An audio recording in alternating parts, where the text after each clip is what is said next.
दोस्तों, अगर आपको आसमान में उड़ना है तो आपके पास या तो पंख होने चाहिए या फिर आप किसी प्लेन या हेलीकॉप्टर में होने चाहिए, जिसके लिए आपको किसी टैलेंट की जरूरत नहीं।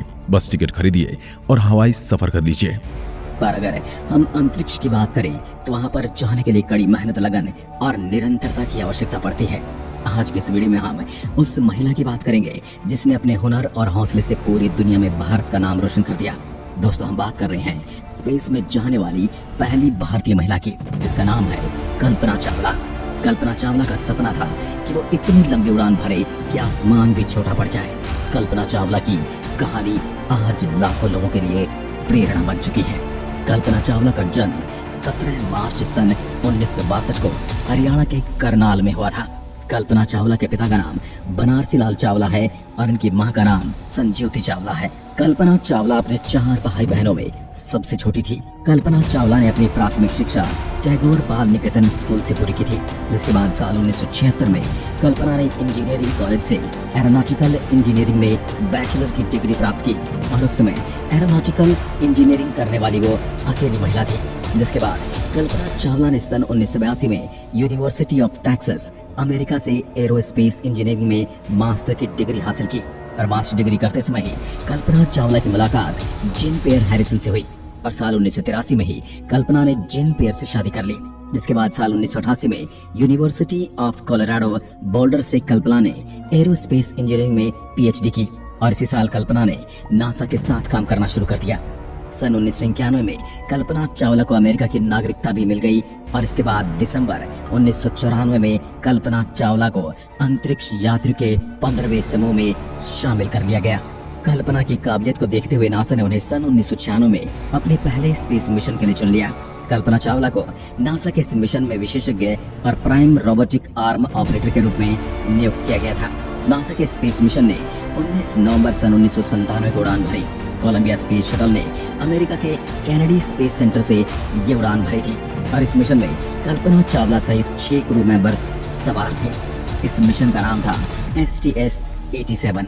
इस स्पेस मिशन के दौरान कल्पना चावला ने स्पेस में 15 दिन और 16 घंटे बिताए और 5 दिसंबर 1997 को यह स्पेस शटल पृथ्वी पर सफलतापूर्वक वापस भी आ गया और इस मिशन के बाद कल्पना चावला अंतरिक्ष में जाने वाली पहली भारतीय मूल की महिला बन गई। इस मिशन की कामयाबी को देखते हुए नासा ने साल 2001 में अपने दूसरे स्पेस मिशन में कल्पना चावला को सिलेक्ट कर लिया और इस मिशन का नाम था STS-107। इस मिशन को शुरू करने से पहले ही कोलंबिया स्पेस शटल में बार बार कुछ खराबियां सामने आ रही थी और इन खराबियों की वजह से इस मिशन की लॉन्चिंग डेट को 18 बार आगे बढ़ाया गया। इस स्पेस शटल की सभी खराबियों को ठीक करने में लगभग 2 साल लगे, जिसके बाद 16 जनवरी 2003 को कोलंबिया स्पेस शटल ने फ्लोरिडा के कैनेडी स्पेस सेंटर से अपनी 28वीं उड़ान भरी, जो कि स्पेसक्राफ्ट की आखिरी उड़ान साबित होने वाली थी। इस मिशन के दौरान पूरे 15 दिन 22 घंटे और 20 मिनट तक अंतरिक्ष में रहने के बाद 1 फरवरी 2003 को जब यह स्पेस शटल वापस धरती पर आ रहा था, तब धरती के वायुमंडल में प्रवेश करते ही सभी अंतरिक्ष यात्रियों को एक जोरदार झटका लगा और उन्हें सांस लेने में परेशानी होने लगी। उन्हें कुछ समझ नहीं आया, हवा का दबाव बढ़ने लगा, ऑक्सीजन की कमी होने लगी और सभी क्रू मेंबर्स बेहोश हो गए और उनके शरीर का तापमान एकाएक बढ़ने लगा और सभी अंतरिक्ष यात्रियों का खून उबलने लगा और इस वजह से शटल में ब्लास्ट होने से पहले ही सभी अंतरिक्ष यात्रियों की दर्दनाक मौत हो चुकी थी। स्पेसक्राफ्ट आउट ऑफ कंट्रोल हो गया था और वायुमंडल की गैस तेजी से स्पेसक्राफ्ट में घुसने लगी और स्पेस शटल पर बहुत ज्यादा दबाव पड़ने लगा और उसके बाद धरती से लगभग 63 किलोमीटर की ऊंचाई पर स्पेस शटल में आग लग गई और यह धुएं के बादल में बदल गया। और इस दुर्घटना के कुछ सालों तक नासा को यह पता ही नहीं चल पाया कि इस दुर्घटना के पीछे वजह क्या थी। सभी को यही लग रहा था कि शायद क्रू मेंबर से कोई गलती हुई होगी, लेकिन नासा ने इस मामले की बहुत बारीकी से जांच शुरू कर दी।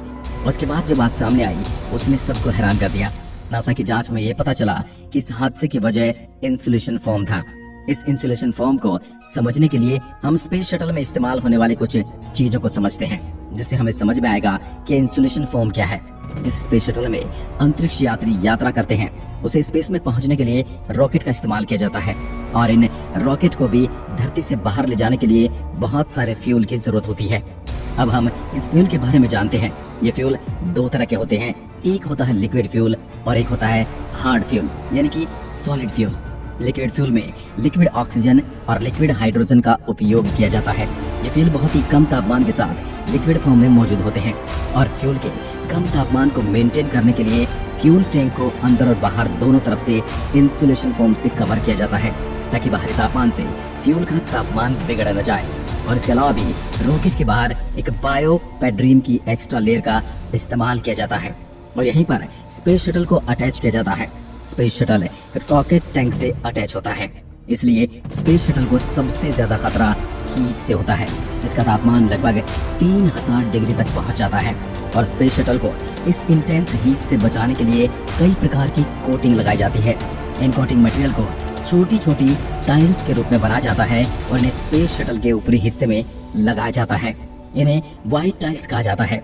ये टाइल्स करीब 1200 डिग्री के तापमान से स्पेस शटल को बचाता है और स्पेस शटल के निचले हिस्से में डार्क टाइल्स लगाई जाती हैं और यह स्पेस शटल को 2300 डिग्री की हीट से बचाने में सक्षम होती है। लेकिन सबसे ज्यादा तापमान स्पेस शटल के विंग्स पर आता है और इसके विंग्स को हीट से बचाने के लिए रेन फॉरेस्ट कार्बन पैनल का उपयोग किया जाता है जो इन विंग्स को 3000 डिग्री के तापमान से बचाता है। अब हम बात करते हैं कल्पना चावला के स्पेस शटल की।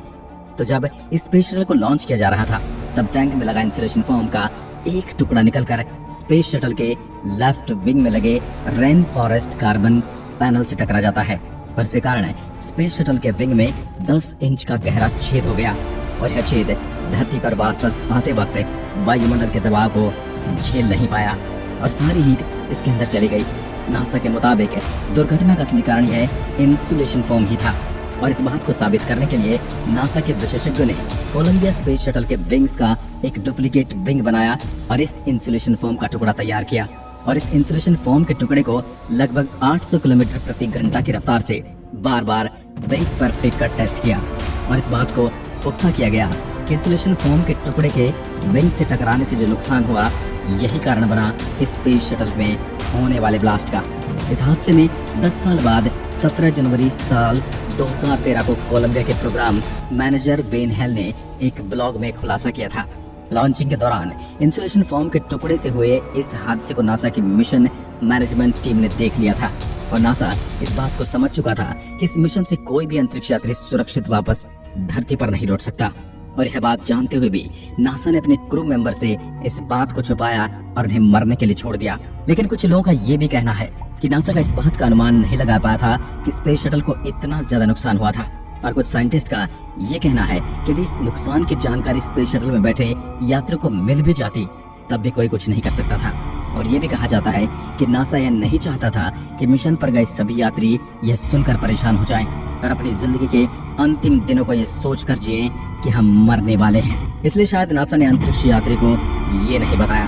5 फरवरी 2003 को भारत सरकार ने कल्पना चावला के अभूतपूर्व योगदान को देखते हुए ये घोषणा की कि इसरो के जितने भी मौसम संबंधित उपग्रह स्पेस में भेजे जाएंगे उनके नाम कल्पना चावला की याद में कल्पना सैटेलाइट होंगे और इसके अलावा भी कल्पना चावला छात्रवृत्ति और कुछ अन्य चीजों में भी कल्पना चावला का नाम रखा जाएगा। और नासा ने भी कल्पना चावला के सम्मान में एक सुपर कंप्यूटर का नाम और मंगल ग्रह पर एक पहाड़ी का नाम भी कल्पना चावला के नाम पर ही रखा है। तो दोस्तों, ये थी कहानी कल्पना चावला की जो स्पेस में जाने वाली पहली भारतीय मूल की महिला बनी। कल्पना चावला आज लाखों लोगों के लिए प्रेरणा है। आज की वीडियो में बस इतना ही। अगर वीडियो पसंद आई तो लाइक कीजिए और ऐसी वीडियोस के लिए हमारे चैनल को सब्सक्राइब जरूर कीजिए। धन्यवाद।